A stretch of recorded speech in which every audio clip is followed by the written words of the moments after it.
Terminar con el capitalismo, eliminar el modelo, enterrar el neoliberalismo.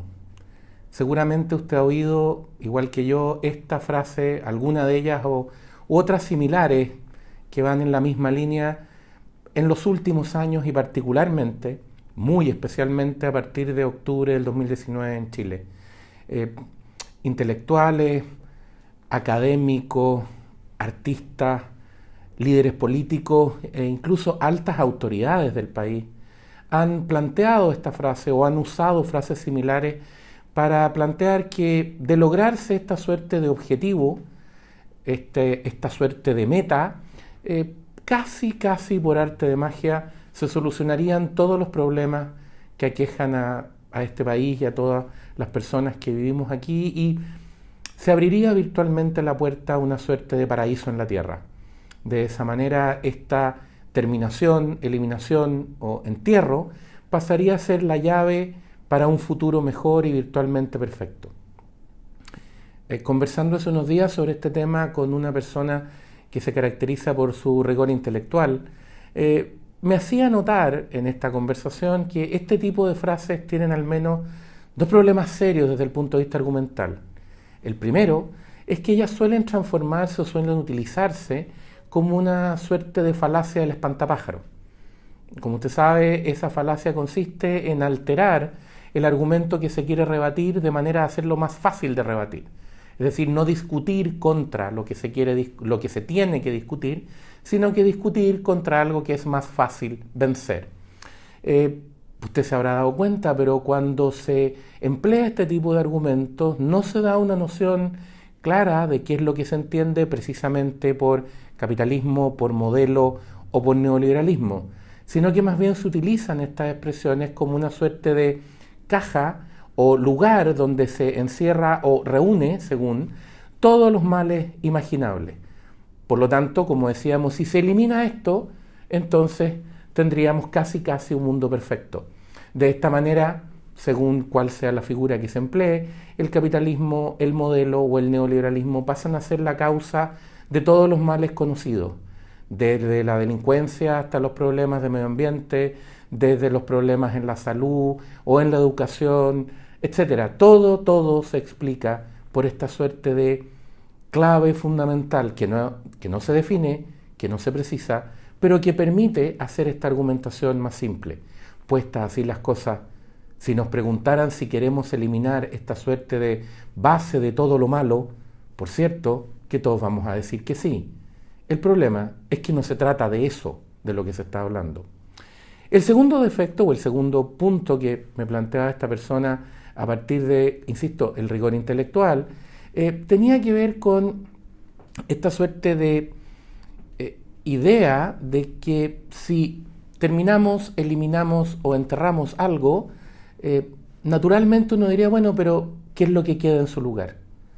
¿Qué es lo que tendremos en vez de eso? ¿Qué es lo que lo reemplaza? Y si usted se fija, esa segunda parte,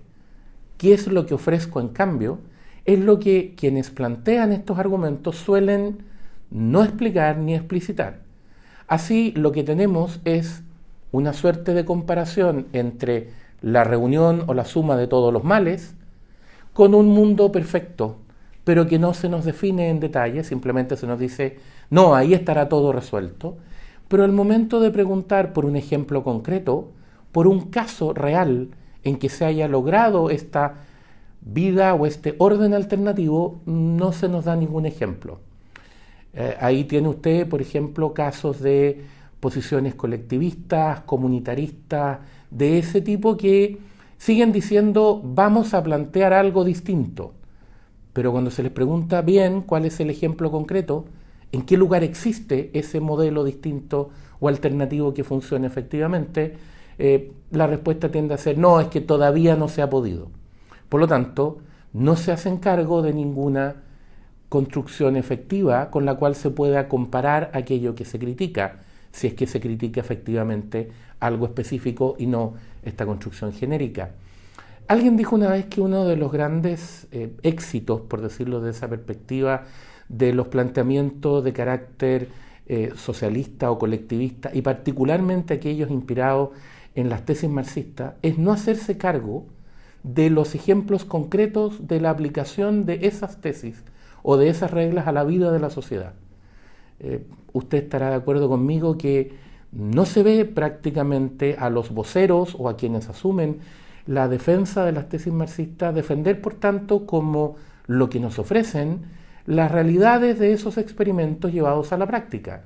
No se los ve decir que nos ofrecen Cuba, Venezuela o Corea del Norte. Tampoco se los ve decir que lo que nos ofrecen son los países de la ex cortina de hierro mientras ella existió, o la antigua Unión Soviética. Vuelven a decirnos que nos ofrecen algo distinto, algo que por cierto no existe, pero de lo cual supone para ellos no hacerse cargo de los casos en que sí existieron esos socialismos reales a partir de las ideas que defienden. En estos días se ha puesto, no solo en estos días, la verdad, en el último tiempo se ha hecho muy común hablar de la construcción de muros, de las distintas discusiones respecto de países que han construido en algún momento muros. A usted le llamará la atención, igual que a mí, el que dentro de esa discusión, que ha sido particularmente fuerte en la gente más joven, no ha aparecido la discusión respecto del muro construido a partir de las ideas de las tesis socialistas y colectivistas de carácter marxista. Me refiero, como usted sabe, al muro de Alemania Oriental, al muro construido en Berlín, para dividir en dos Berlín. No se ha hecho, esa discusión, ni se ha pretendido que quienes defienden esas ideas expliquen por qué, cuando se aplican en la práctica, se ven obligadas a construir un muro con alambres, zanjas y soldados armados y con instrucciones de disparar a matar, para evitar que sus propios ciudadanos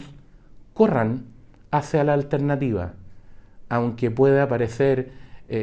grave decirlo y, por cierto, sin querer faltar el respeto a todas las personas que fallecieron en esos intentos, impedir, que sus ciudadanos corran hacia el capitalismo, hacia la libertad. Esa discusión, que sería el mínimo para hacer que quienes defienden esos modelos se hagan cargo de la realidad práctica, es la que se ha eludido hasta ahora. ¿Qué es lo que se nos dice en cambio? Se nos dice que en realidad no hay que fijarse tanto en las cifras. Cuando se comparan los números y cuando se dice, mire, lo que pasa es que los modelos capitalistas o el modelo o el sistema neoliberal, llámelo como quiera, para efectos de este análisis, cuando se dice que estas alternativas producen mejores resultados, tienen mejores datos, tienen mejores cifras, la respuesta desde el colectivismo es algo así como, desde quienes sostienen ideas colectivistas, algo así como, no, hay que preocuparse de otras cosas. No tenemos que preocuparnos de esto tan material o tan de segundo orden, sino que tenemos que concentrarnos en algo más importante que tiene que ver con la persona, su dignidad. Cabría preguntar si dejar a las personas en la pobreza, no reconocerles sus libertades básicas, no es un atentado a lo más básico, valga la redundancia, de la persona y de su dignidad. Cabría preguntarse si no hay ahí un gigantesco problema de la manera en que vemos la vida y las obligaciones que la autoridad tiene respecto de las personas que forman la sociedad. Quizá si el capitalismo, el tan denostado capitalismo, modelo o sistema neoliberal, fuera una persona y pudiera hablar por sí mismo y pudiera ver lo que se ha hecho en Chile en los últimos años y particularmente, decía, desde el 2019, por terminarlo, eliminarlo o enterrarlo, y viera de qué manera hemos dejado de lado la vieja y fundamental lógica de que para surgir, para progresar, se requiere el trabajo de todos los días, para ir resolviendo los problemas de a poco, gradualmente, porque no existen soluciones mágicas. Quizás, si fuera una persona, tomaría una frase de una canción que apareció hace más de 30 años y que oí hace unos días en un taxi, miraría a Chile y le diría, me va a extrañar. El Líbero, la realidad como no la habías visto. Haz que estos contenidos lleguen más lejos haciéndote miembro de la Red Líbero.